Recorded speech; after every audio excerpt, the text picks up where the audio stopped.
Hello, this is Dr. Garrett Casberry, Associate Professor and Program Director of Communication, Media, and Ethics at Mid-America Christian University. I'm here with the next portion of our Week 1 Asynchronous Dialogue digital lecture series. We're looking at students' weekly discussion questions coming from our readings. And so we're engaging in a number of texts, including, or we're using in this course, Arthur Asa Berger's Messages. All right, it's a kind of introduction to communication. Some, by no means, it's a nice, thin, easy read. By no means a complete survey of communication basics, but I think plenty of fundamentals are covered in there. And then also, we're looking at, from the media studies side of things, Berger's Media and Society, a critical perspective, which has some good information and some nice crossover between the two books. Enough crossover that we can synthesize it without it becoming redundant, and hopefully that'll be the case. And sometimes we also recognize the value of repetition, and how our repeated exposure to certain things, ideas, concepts, routines, rituals, you're right, language helps us absorb it, process it, and ideally not only retain it, but possibly use it, right, in some form or fashion. So we're looking at student questions. I'm just going to continue on looking at some of the best, right? Recognizing it's in such a condensed, accelerated pace. There's never time to get to every question in an active class, in a class full of participation. But we do want to touch on some from everyone that's getting work submitted on time and that sort of thing. But I want to take a question from Kirsten. All right. Hopefully I'm saying that all right. I think we have a Kristen and a Kirsten. But just let me know if it's Kirsten or whatever. I've encountered a lot of Kirstens over the years, and sometimes we can be very territorial, right? Very protective of that pronunciation. So certainly no hostility intended on my end of things, right? So Kirsten's question is, at least the one we're looking at first, comes from Messages, and she writes, Laswell, Berger, and Jacobson have similar models of communication.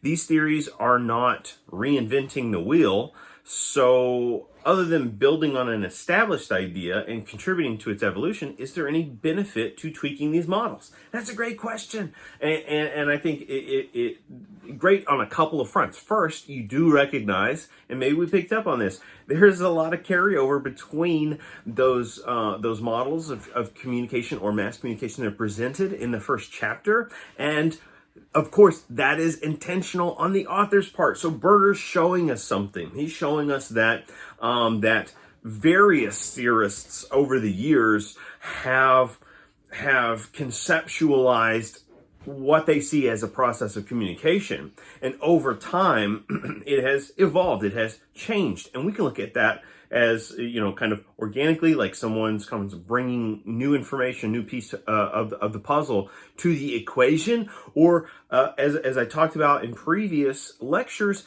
this is demonstrating that how technology and how our changes in culture, right, media culture, social changes, right, social influence, how these factors continue to compile, especially in an ever increasing global approach to communication exchange, information exchange, digital exchange, right? These are all connected, and so they intensify and make more complex these traditionally very straightforward aspects of communication.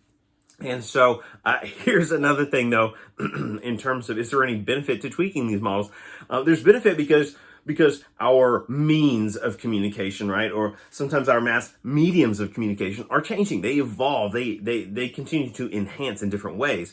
But let's narrow it down. I want to tackle this from an individual perspective. All right, and this makes me think about maybe agendas or just careers in higher ed. Okay, so for academics, maybe scientists and theorists, yes, they can capitalize on their own spin. And we're gonna see Berger do this, right? He's going to present his own kind of unique take on this that we're going to see in both books. He's going to reference it, the Berger's focal points model, and you will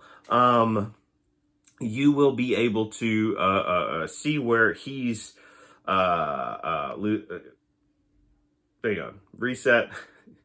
Through Berger's focal points model, we'll be able to pull out and talk about how it's both its own helpful model, and each of you will get a chance to apply it, but it has it has a history. It's borrowing from other things, and you know, that's okay too. And I don't want to get into that whole sub conversation, but this is what makes markers, kind of influencers, consultants, or even maybe celebrity, pseudo celebrities, and I'm thinking of someone like a Dr. Oz or whatever, very persuasive and sometimes lucrative. Okay, because they take maybe highly scientific or highly theorized ideas, and they kind of refine them down, right? They bring them down to a basic level, and the more basic or the broader level they bring it down, the more people can grasp it, or maybe, you know, grab onto it. And also, you know, it's productive, it's profitable to be able to put your own spin on a thing. And, you know, if we were studying the advertising world, that whole arena of spin is connected in a way, right? There are aspects about creating content or launching campaigns or what have you that I mean, they stretch all the way back. We're just finding new ways to tell the same story, and you know, communication can be viewed in similar ways, but it's important to understand the whole justification for the discipline has to do with communication is an essential quality of not only say like a capitalist democracy or Western philosophies of economics or whatever, but increasingly on a global scale, everything requires communication, right? Humans are communicative beings, and this warrants specialized attention on communication practices and processes, intent, motive, and all of that. And so it really does, there is a passageway where communication is its own thing just as much as it's a part of other things, right? Communication, historically, it borrows from areas of sociology. We can find connective crossover between psychology, and I bet many of you all that are completing your psych degrees could help, you would identify probably in some of these basic theories or models, carry over, or you identify the steps in something that simply have different language in another discipline. And, sometimes that gives us a kind of a pause, right? We're kind of curious and skeptical, right? Like, that's interesting. It sounds like you're just saying what such and such calls such and such, right? This and that. And that's kind of true. But you know what? First, it's fun to be able to recognize that, right? To be able to see when someone's idea is actually someone else's idea as well. They just use different words or language or whatever. But also, if we think about it as a way as like stimulating your intellectual curiosity, as the power of the importance of language to, the last lecture series we talked about the complexities of language.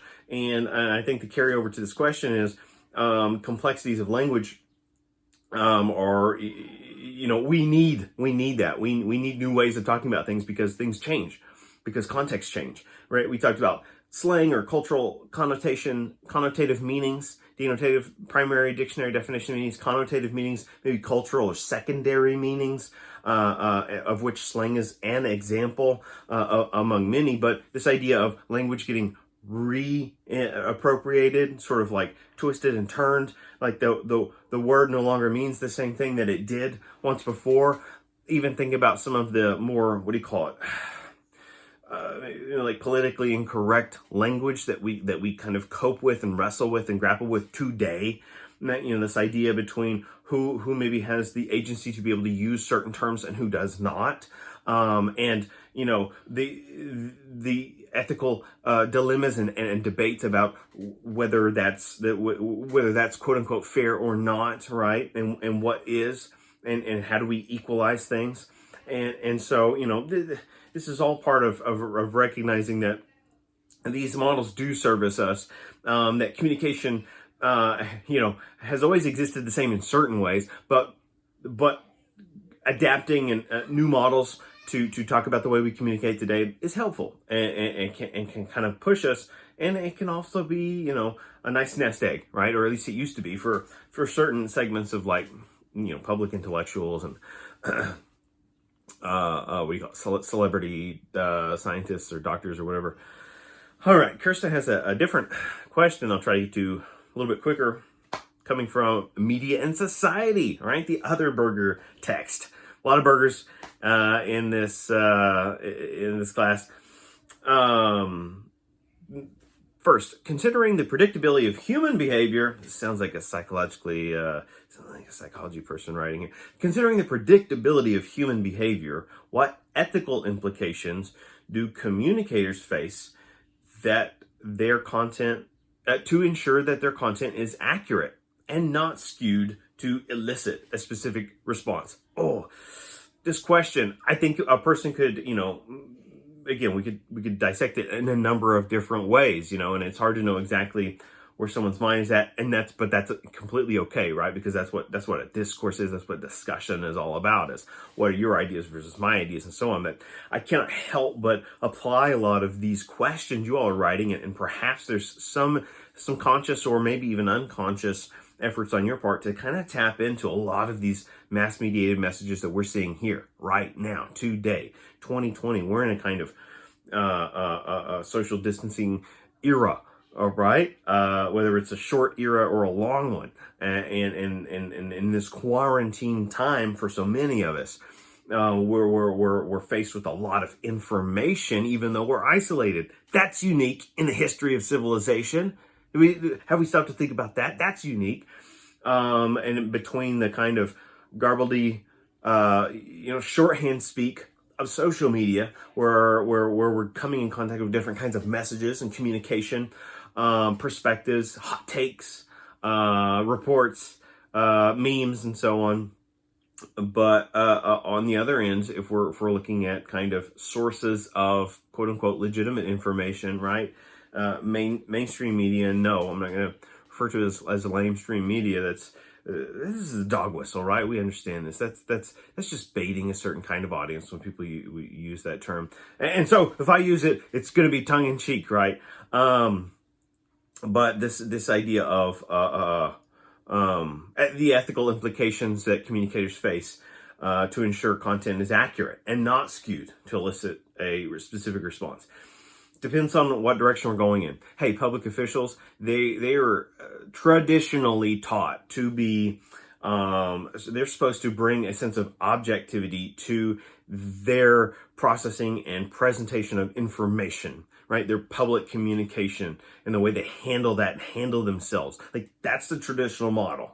And unfortunately, what we have seen in the last 25, 35 years is that the profitability end of media has taken such a stringent role, or put such pressures upon the institutions of information sharing, let's say news media side, but also maybe like the public sector of public service, right, positions, politics, and so on. That these sort of economic pressures hit at such a degree that that there's just a lot of that creeping over the line, right? They're stepping far beyond, not just over the line anymore. They're stepping far beyond objectivity deep into the realm of subjectivity in a way that it blurs, right? It blurs the way we receive it, because guess what? There are millions of people that have been watching television for 50 years, 60 years, right? That is possible. There are older people They've possibly been watching television. Let's say someone's 84, and they've been watching television since they were 5 years old, right? There's almost 80 years of television, and that's accurate, right? That's true. And so they understand traditional models of how maybe news media or how public figures are supposed to present in a certain way. And just like we talk about code switching with language and how connotative meanings can sometimes mean the opposite or the reverse of that there is a non-registering that goes on when they watch news today that is heavily, not just news, right? People that are heavily skewed, heavily diving toward the subjective to the point of this is just performance. Like I'm just performing on screen as opposed to kind of providing a service, a public service. And they haven't, their lights don't kind of, the green and red doesn't switch, right? They're just still seeing it the same way they saw it, you kind of innocently, right? And that's not to say that, mass media even existed on an innocence spectrum, but, times have changed. And so, yeah, I think we do face, and I think ethos is significant. I think we should be, as communicators, we have to carry that burden. I have to be as ethical a communicator as possible at all times, for a number of reasons. But you know what? We increasingly in this age of mass mediation, we're seeing people that, this is like, it makes me think of reality TV, right? That this idea of I've got to sell larger than life, and it has to be more than a thing, because ultimately it's more about personal empowerment and acquisition of economics, right? Whether it's viewers, whether it's sponsorships, whether it's whatever. And that's that's like, I'm talking about capitalism, right? That's sort of like the practice of economics as a mainstay priority. That's a very capitalist ideology. And there we go. I just dropped huge term on us, ideology, and we'll have a lot more to say about it in this course in a kind of introductory way. We're not going to get too deep into that, but we're talking about ideologies. We're talking about the values, the value sets that a given culture has. Okay, let's take another break. We'll come back, tackle a few more questions, and just continue along.